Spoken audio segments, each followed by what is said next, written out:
edition of My Father's World. That's awesome. We just wanted to, and Joe told us we don't get an introduction because we've been coming here so long. So, and it feels so good to come back and visit you. And those that don't know, this is, I'm Scott, this is my wife Laura. And to those online, just wanted to mainly see that you could see Laura with us. But we're just so thankful for your support over many, many years of our family and our ministry around the world, and certainly in the last 8 specifically years in Uganda. So just thank you for letting us come. So, I'm going to try to use this, if it'll work. There we go. All right. So before we get started, I want to read a verse out of 1 Chronicles, chapter 16. And this is a song of thanks from David, and just verse 8 and 9. It says, "Oh, give thanks to the Lord, call upon his name, make known his deeds among the peoples. Sing to him, sing praises to him, tell of all his wondrous works." And so this morning I'm going to try to give you kind of an update on our ministry, but also through that help us remember and maybe challenge us and encourage us that God is in control. And no matter what's going on or what we're dealing with in our life, he's there with us.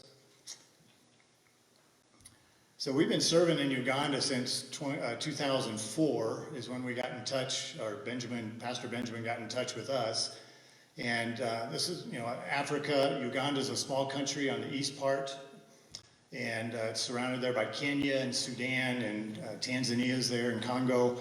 And Lake Victoria is right there. It's one of the largest lakes around. It's the birth of the Nile. So when we were living in Czech Republic in 03 and 04, Benjamin got in touch with me. We developed a friendship by email. And so we started sending Bibles, and then he started to ask me to come and preach. And so I first went in 05 and just started to go every other year besides the work I continued to do in Eastern Europe. And then Laura went with me in 2012 and has gone ever since. And we helped build their church in 2006. And then we helped them finish purchasing 10 acres of land in 2011, which became the land for our school.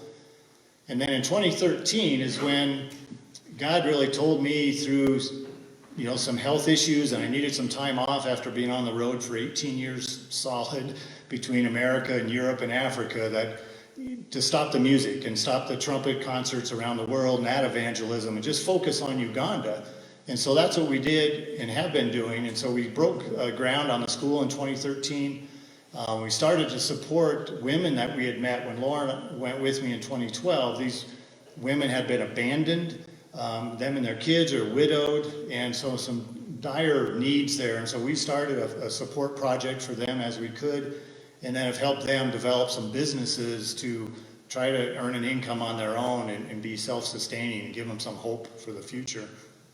And so this is Pastor Benjamin and his wife, Sister Grace, good friends of ours.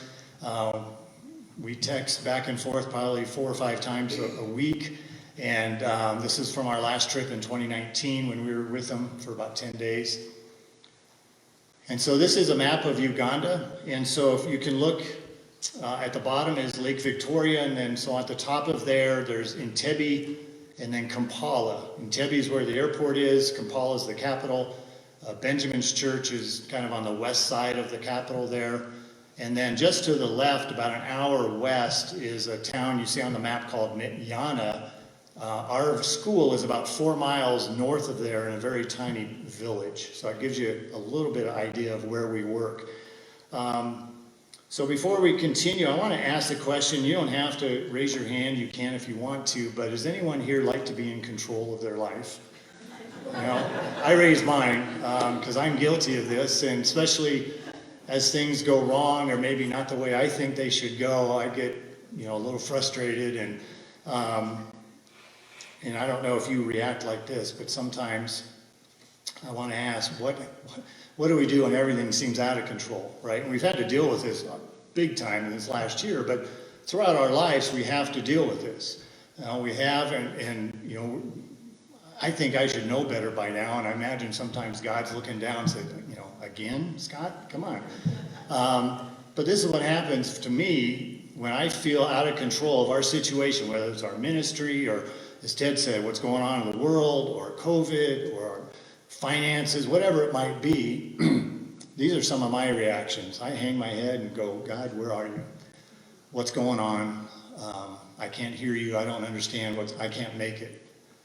Or sometimes I just stare out the window or stare into space and start worrying more and build up the anxiety and the nerves or whatever I can. Or sometimes I pout, and just have a pity party, Why do I have to go through this? Sometimes I blow my stack, and usually it's at me and God and the situations, and or sometimes I just look kind of confused and kind of wonder, God, I don't know what you're doing. And so I want to read out of Proverbs 19:21, and it says, "Many are the plans in the mind of a man, but it is the purpose of the Lord that will stand."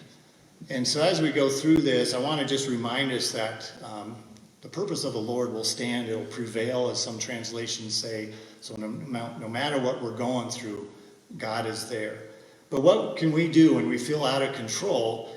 And what I've come to the decision that I have to do, and I kind of learn this daily as I go through life, is I can only do what I can do, right? I can control me and my actions and my trust and my attitude, and sometimes it's just getting out of bed, right? Or maybe going to work another time, or making another phone call, or what it might be.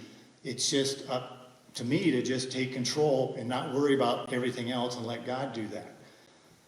And so sometimes, as the friends of mine that I have in the South, they would say, let's just get her done, depending on what we're doing. And so that's what we're going to share with you, what we had to do in this past year. Because when COVID hit, Uganda and the entire country shut down totally. They shut all the borders to try to control it. They put a curfew on, so you couldn't go out after 7 at night. There was no transportation, and it's a culture that lives on transportation of small taxis or motor scooter taxis. So you couldn't go out. There was no jobs, no work. Your business was closed, meaning no money. There was no food. Churches were closed, schools were closed. It became a dire situation very, very quickly, and they had a huge food crisis there. The government started to deliver bags or sacks of maize and beans to people, but it wasn't enough, and it didn't get to enough people. With the black market and things, people were starving.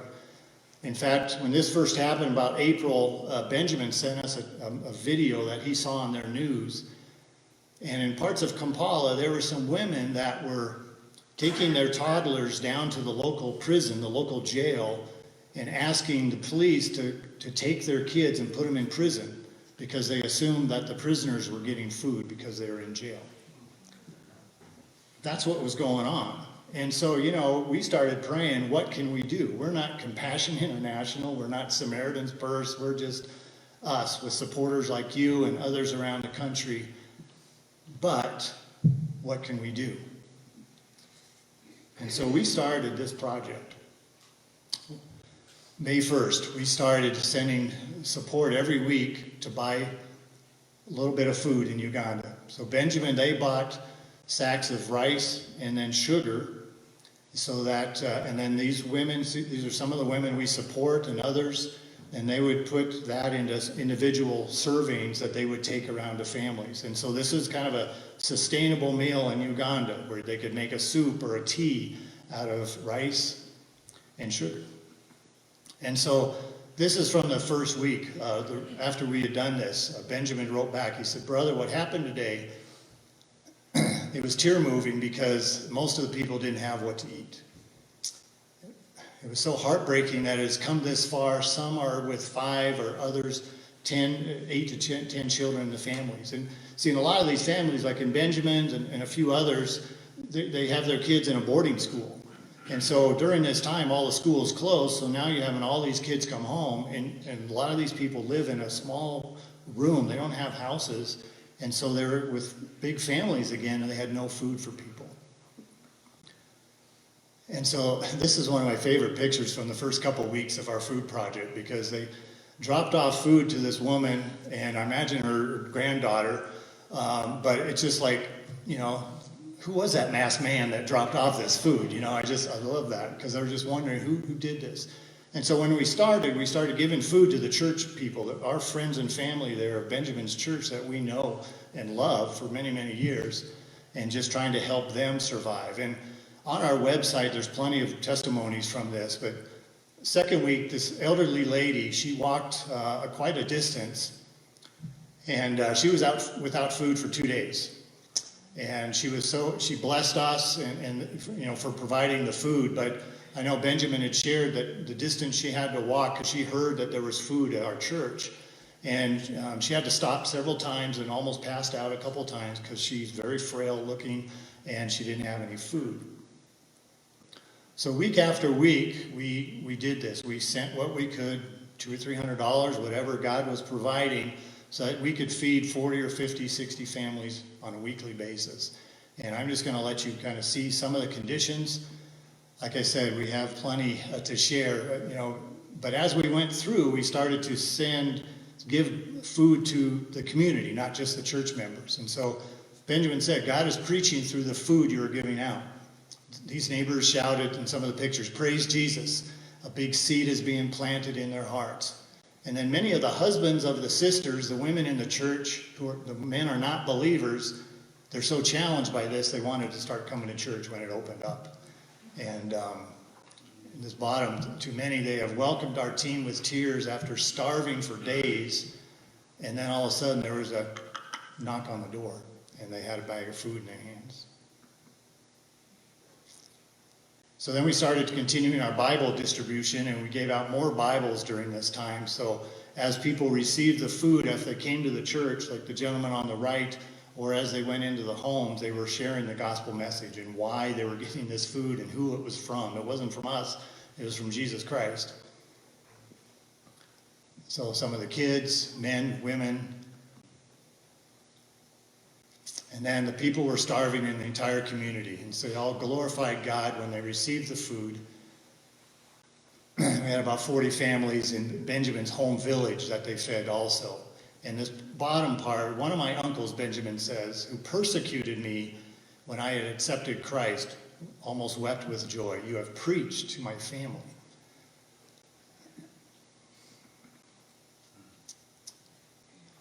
And then some of these you can just see the joy. We have videos on our website where you can go through. There's videos of people singing and praising God when they were hugging the food because they'd been desperate for so long.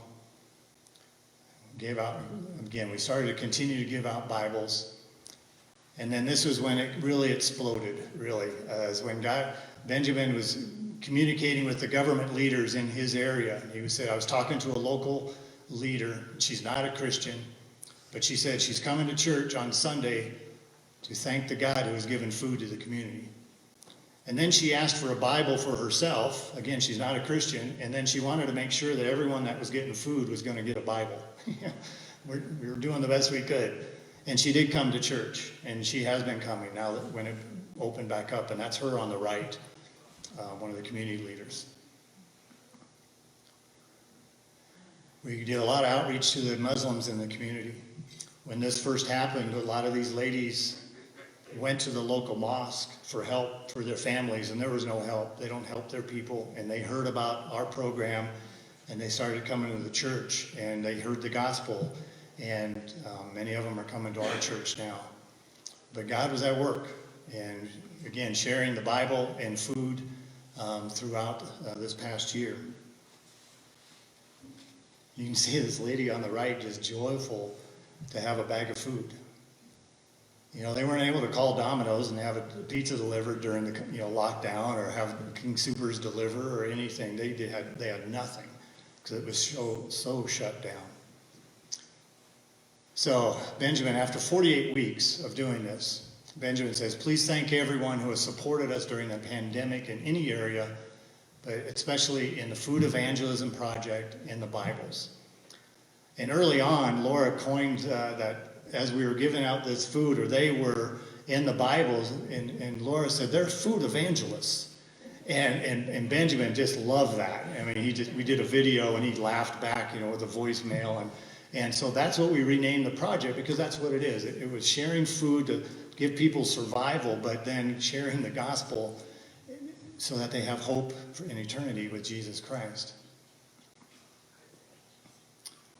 So we did this for 48 weeks. We have stopped because about a month ago things started to open up again. And so our calling as a ministry is not to be relief ministry. So the school is opening up again, and the church and so forth. So we put a stop after 48 weeks, 11 months, that we were able to provide.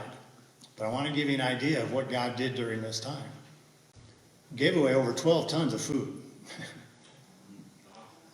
Rice and sugar at a time. 830,000 meals. And about 4,500 people were beneficiaries over the time. Gave away over 100 Bibles. And then the last count was during that program, 130 at least came to Jesus Christ as their Lord and Savior. And then we have the government leaders who have seen this act of food evangelism, and they've wanted to come to church for prayers and to learn about God and who this God is. And Muslims have been challenged by getting food from Christians. It's like, why are you guys giving us food? And they've started coming to church. Many people have come to know that God loves them and cares for their needs. And we saw this quote throughout the testimonies of the past year, that people were shedding tears, and they were actually asking, when they got a bag of food, God knows me? God loves me? That's what we were able to do through that time.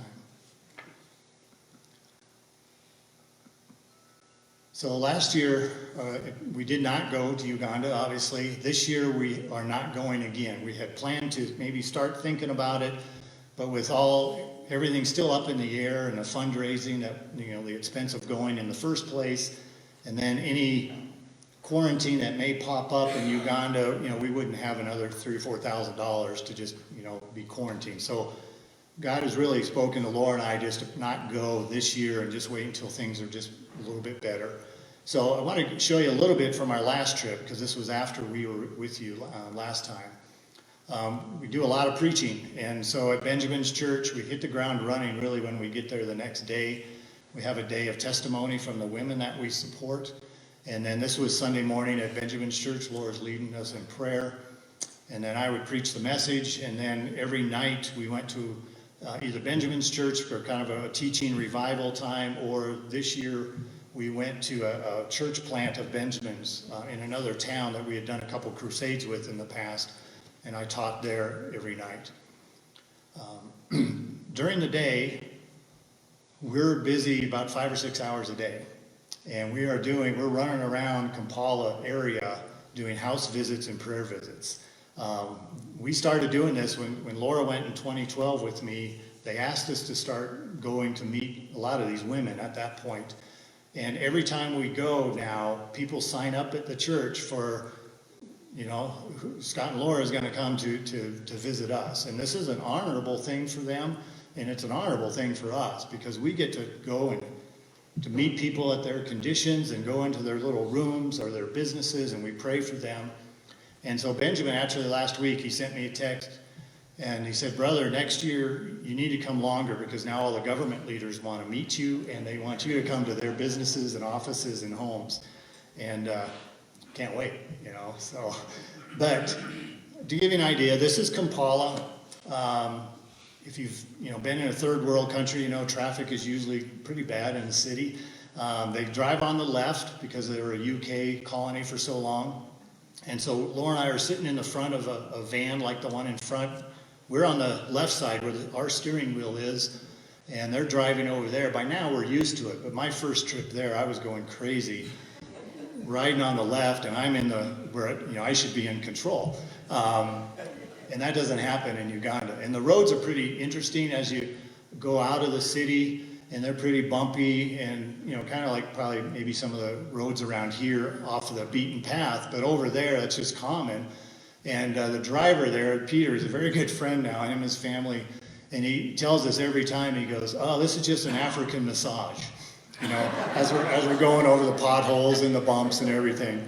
And so, and actually a couple of years ago, we were driving to southwest Kansas and I-50, and just, it's just straight and it's flat, there's no potholes. So we took a picture and sent it to Benjamin, and they're actually driving. And I said, Peter, you'd be so bored, you'd fall asleep driving on our roads. And it's a fun time. So we go through some interesting and rough situations. People this is how they live. So this is someone's home in one of the areas that we're going to. This is very typical, an area where they have a business. People are very industrious. There's a lot of shops. And then they would live behind there in that building. You can see the boy on the left. He's carrying a big jug of water that he's collected somewhere to take home. And then we go visit either the widows and abandoned women and their kids, or families, or this lady, her husband was working, but they were in a kind of a floodplain. And so when we go into these places, they ask us to, we pray for them. And it's always, I want to be closer to God is on the top of their list. And then finally we ask, well, what else? Or what else? And well, we need food, or we need jobs or money, or, can you pray for the rats not to come into our house every night? It's just heartbreaking. And the women that we visit, especially the ones we support that are widows and abandoned, every year when they give their testimonies, they share with us how we have given them hope for a life. Because they're property, women are property in Uganda. And so basically these women, they became Christians and their husbands kicked them out or moved away or just got rid of them or took another wife. You can have 2 wives in Uganda. And so testimonies, we have heard that bring us to tears every year, or a young woman saying, I don't have to beg anymore, or I don't have to turn to prostitution because you have been supporting us. And so that's where your support is going. Elderly people that we prayed for, that this couple needed had some health issues, we prayed for them. This lady, we've met several times. She gave us a chicken, and I think last year we got, we had 3 chickens? Yeah, from 2 different people. And so people gave us fruit and bottles of pop or soda, depending on what you say, and then chicken, and we give it to Benjamin, and they would feed the women and other people, though I think we did partake of this one the next day, as the women cooked us a meal.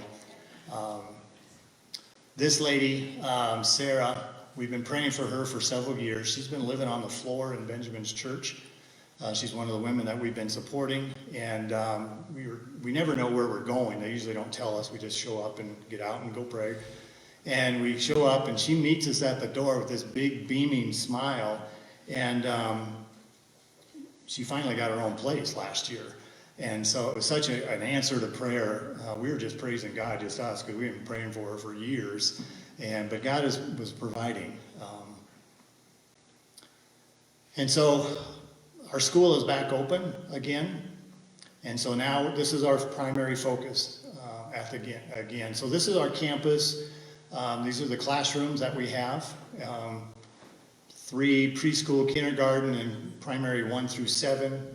We have several other buildings on the property. One's a huge dining hall and exam hall, and then a kitchen building with rooms, and then a house where some of the teachers stay. So last year when we were there, we visited them. See if you can spot the missionaries in the picture. And we are Papa Scott and Mama Laura to all the kids at Voices of Love, which is fine with us. They always are thankful for us to be there. So it closed in March because everything was shut down. And so some of the teachers, we rent places for them to live outside of the school. Some of them tried to keep teaching some of the kids or maybe at home, but basically everything was shut down. And then in November, the government allowed the primary class of 7 to go. And this is like the last class before they test a big standardized national test to then basically get into a high school. And so they were allowed to go, but mandatory quarantine for 24/7 boarding school. And we had about 40 girls and boys that ended up sleeping on the floors in a couple of the classrooms. And of course, the teachers had to do the same. And they just took their exams last month. And Voices of Love has been recognized as the top school in the entire region. And so we're expecting that they caught up and they did very well on their exams. But at the end of the year, if you remember from maybe some of our newsletters, the government said, well, now you need to be at an actual boarding school and actually have beds for the kids, and we had to put up some other security lighting and so forth. So these are the beds that we raised funds for. And this is one of I think the girls' room, so they're triple-decker bunk beds. And so we had those for the boys and girls so that they could be more comfortable. And then the parents provided the mattresses and the netting for their child. And so now that we're back open, we do again have the preschool and kindergarten. The primary grades are going to be 1 through 7.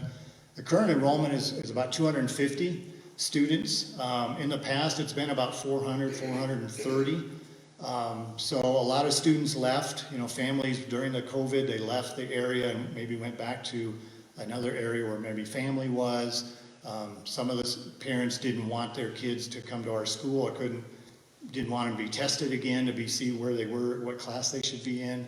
Some decided to, because of the COVID, they're still a little scared of that, or they've even had some issues with the vaccine over there. So people have gotten sick from whatever vaccine they're using, and so some people don't even want to take it, so they're scared of that. So enrollment's down to about 250, but 40 or 50 of those are brand new students. So we're still doing God's will. And so this is one of my favorite pictures from a couple years ago with some of these sweet girls in the uniforms.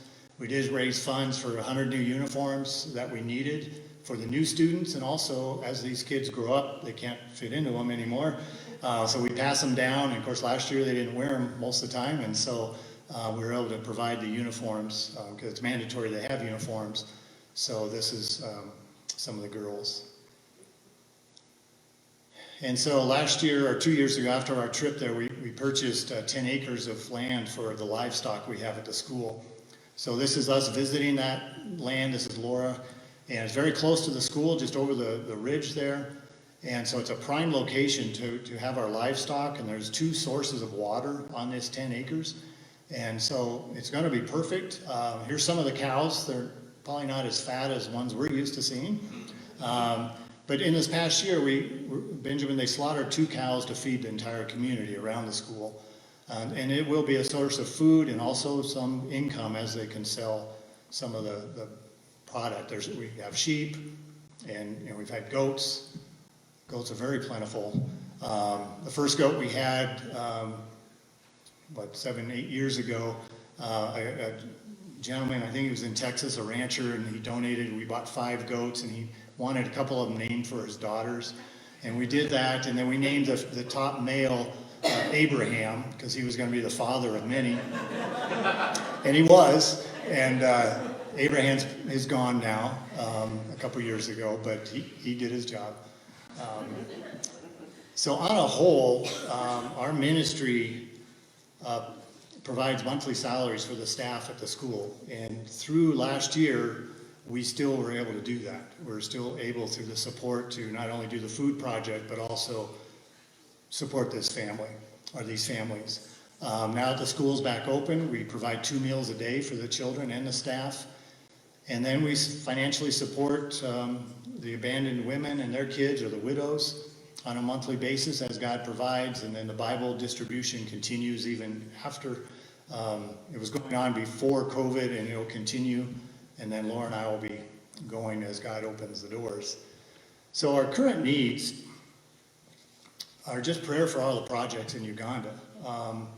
And around the school, just a lot of protection. I mean, last year, because of everything being shut down, we didn't have really too many incidences. But in the past, we've dealt with, a witch that was in the area that was killing the livestock and ruining the crops and threatening Benjamin with a machete. And we got rid of him physically, and then he died, and God took care of that. And we actually last year bought some of his land. And so we have more land next to the school and kind of took over that for the kingdom. We've had a lot of influence in the area from some of the parents that are Muslim. You know, we're a Christian school, and we're very open about that. The kids learn about Jesus Christ. The Bible is taught. They come to know Jesus Christ. But over the last couple years, before COVID, some of the parents wanted, you know, instead of their kids going to the church or the chapel, they wanted their own, you know, like a Muslim service or whatever. And Benjamin, you know, we don't do that.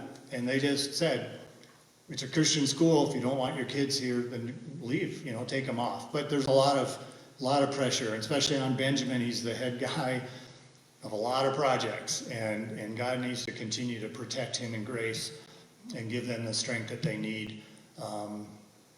We need a printer and a copier for our school. We've never had one. And so they've had to run into town, into Kampala, which is an hour or so drive. And so basically the need is, you know, a big office copier printer. And so we've priced them. They're about $400 or $500, but it's something that we've been putting off for many years. It'll run by generator right now. And then electricity has been moving towards the school for the last 3 years, I think. And of course, last year shut all of that down, and we were promised electricity will be at the school by the fall. But that's an African promise, so we still don't know, because 2 years ago it was supposed to be there, you know, in a couple months. So pray for that. We're very close to paying off the land.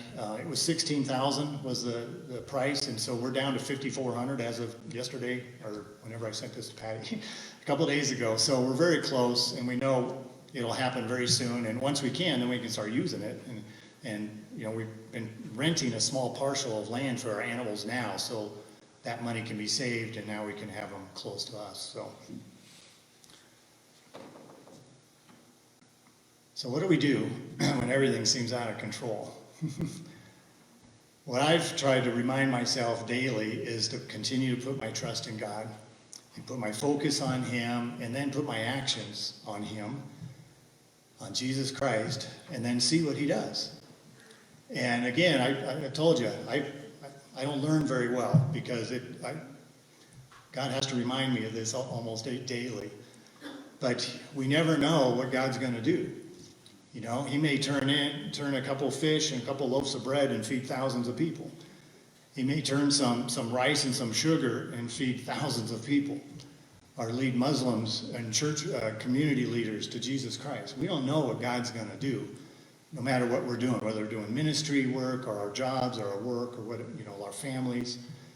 And so I just want to remind us that God is in control. No matter what we need to do, we can let the world be the world and focus on Jesus and know that He is with us, put our trust in Him and our focus on Him, and take whatever action He's telling you to do, whether it's get out of bed, go call somebody, pray, send Bibles, you know, whatever it is that He's telling you to do, and then just sit back and just be amazed as what God will do. So I just want to leave us with this last verse. For God gave a spirit not of fear, but of power and love and self-control. Some translations will say good judgment, self-discipline. Just take the actions you need to take, but don't be afraid to just say, God, I don't know what's going on, but I know that You do. And that's all we can focus on. God bless you. Thank you.